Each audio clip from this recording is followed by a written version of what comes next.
நான் பார்த்துட்டேன். எதுக்கு நீயும் நல்லா பாரு. பானு, இவர் தான் என் வீட்டுக்காரர். ஹலோ. இவர் அவரோட தம்பி. வணக்கம். இவர் என் மாமனார். வணக்கம். வணக்கம்மா.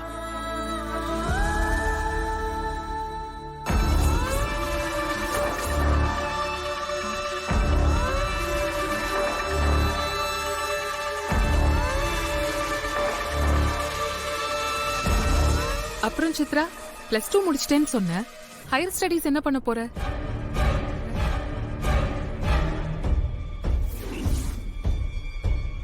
என்ன யோசிச்சுட்டு இருக்க? இன்னும் டிசைட் பண்ணலையா?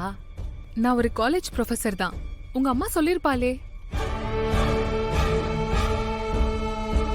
உனக்கு கரியர் கைடன்ஸ் ஏதாவது வேணும்னா என்கிட்ட கேளு, நான் உனக்கு ஹெல்ப் பண்றேன்.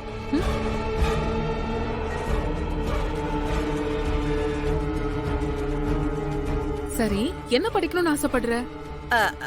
ஆமா, நீ என்ன விஷயமா சென்னை வந்திருக்கேன்னு சொல்லவே இல்லையே. ஓ, அதுவா? என் பொண்ணு யுஎஸ்ல இருந்து இன்னைக்கு இந்தியாக்கு வரா. அதான் சென்னைக்கு வந்து அப்படியே உன்னை பார்த்துட்டு அப்புறம் என் பொண்ணை கூட்டிட்டு போலான்னு வந்தேன். ரொம்ப சந்தோஷமா.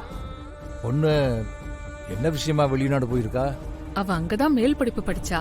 சின்ன வயசுல இருந்தே அவளுக்கு டாக்டர் ஆகணுங்கிறது ஆசை. ஒரே பொண்ணு வேற, அவ ஆசையும் நம்ம பார்க்கணும் இல்லையா? அதான் ஃபாரினுக்கு அனுப்பி படிக்க வச்சோம். அவ கோர்ஸ் முடிச்சிட்டு இப்போ இந்தியாவுக்கு திரும்ப வரா.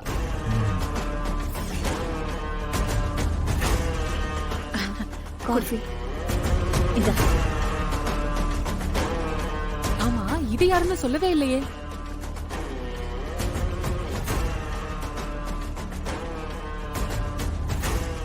அவ இந்த வீட்டு வேலைக்காரி. ஓ,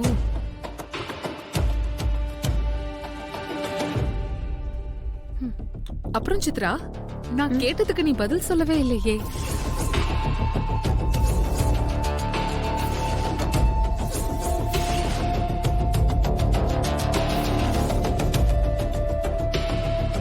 ஐயோ, போச்சு.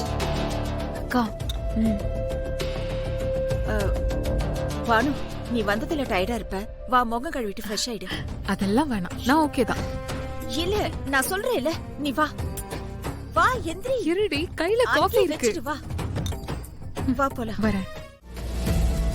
இங்க வந்ததுக்கு அப்புறம் இவங்கள அனுசரிச்சு இவங்க கிட்ட நல்ல பேர் எடுத்து வீட்ல இருக்கிற எல்லாரையும் சந்தோஷமா வச்சுக்கிறது மட்டும்தான் என்னோட கடமைன்னு என் அம்மா என் கல்யாணத்தன்னைக்கே சொல்லி அனுப்பிச்சாங்க. நான் இன்னைக்கு வரைக்கும் அப்படிதான் வாழ்ந்துட்டு இருக்கேன். இப்போ அதே மாதிரி சித்ராவும் படிச்சு முடிச்சிருக்கா. நல்ல வரணும் அமைஞ்சிருக்கு. அவங்க அப்பாவும் அதுக்கு சம்மதம் சொல்லிட்டாரு. காலகாலத்தோட அந்த பையனுக்கே கல்யாணம் பண்ணி வைக்கலாம்னு நினைக்கிறாங்க. இதுல என்ன தப்பு இருக்கு? ஏய், என்னடி இப்படி பேசிட்டு இருக்க? நீ இப்படி இருக்கிறதுனாலதான் இன்னைக்கு உன் பொண்ணோட வாழ்க்கை கேள்விக்குறியா இருக்கு. ஒரு அம்மாவா உன் பொண்ணுக்கு எது நல்லது எது கெட்டதுன்னு உனக்கு தெரியாதா? அவளுக்கு நல்லது கெட்டது பார்த்து பண்றதுக்கு என் புருஷன் இருக்காரு. அவருக்கு தெரியும் என்ன பண்ணணும் என்ன பண்ண கூடாதுன்னு. ஓ, எல்லாம் உன் புருஷன் பார்த்து பாருனா, அப்ப நீ எதுக்கு?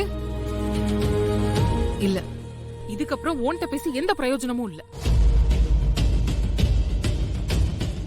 நான் உன் வீட்டுக்கார்ட்டே பேசிக்கிறேன். ஏய் பாடு, நான் சொல்றேன். திவா, அந்த நம்பர் நோட் பண்ணிட்டியா? பட்டனே. அவன்கிட்ட பேசி அந்த மேட்டர் ஃபைனல் பண்ணிட்டு. மிஸ்டர் கிருபா, ஒரு நிமிஷம்.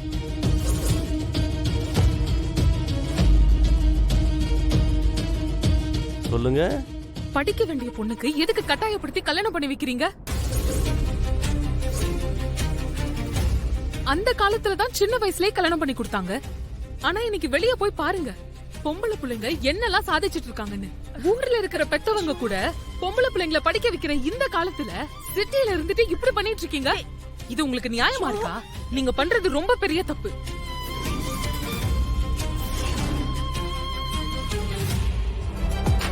இந்த டீச்சர் அம்மா பசங்களுக்கு பாடம் எடுக்கிற மாதிரி எனக்கு எடுக்கிறீங்களா?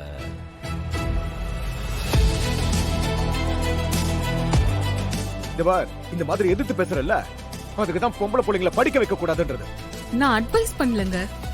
என் கண்ணு முன்னாடி ஒரு சின்ன பொண்ணோட வாழ்க்கை அழிஞ்சிட்டு இருக்கு. அதை என்னால பாத்துட்டு சும்மா இருக்க முடியலங்க. அதான் நியாயத்தை கேக்குறேன். என்ன பெருசா நியாயம் கேக்குற நீ? இந்த வீட்டு பொண்ணுங்களுக்கு என்ன குறை வச்சிருக்கோம்? சாப்பிடுறதுக்கு சாப்பாடு இல்லையா? இல்ல போட்டுக்கிறதுக்கு துணிமணி இல்லையா? இல்ல நகை நட்டு தான் இல்லையா? எல்லா வசதியோட நல்ல சொகுசா தான் இருக்காங்க. அது மட்டும் இருந்தா போதுமா? அவங்களுக்குன்னு ஒரு அறிவு இருக்கு, ஆசை இருக்கு, கனவு இருக்கு. அதுக்கெல்லாம் அங்கீகாரம் கொடுக்கணும்ல. இந்த வீட்டில் அதெல்லாம் தேவையில்லை. எங்களை பொறுத்த வரைக்கும் நாங்கள் சொல்கிறத கேட்டு நடக்கிற அளவுக்கு அறிவும் படிப்பும் இருந்தால் போதும். அதுக்கு மேலே படிக்க வச்சா நம்ம கையை மீறி போயிடும். அதனால தான் 12வது வரைக்கும் படித்தது போதும்னு நிறுத்தியாச்சு. எங்கள் வீட்டு பொண்ணுக்கு என்ன செய்யணும்னு எங்களுக்கு நல்லா தெரியும். ஃப்ரெண்டை பார்க்க வந்த இடத்துல அவளை பார்த்துட்டு அமைதியாக போயிட்டே இருக்கணும். அதை விட்டுட்டு இங்கே இருக்க பொண்ணுங்களுக்கெல்லாம் அட்வைஸ் பண்ணுறேன், படிக்க வைக்கிறேன் அப்படிலாம் யோசிக்கவே கூடாது.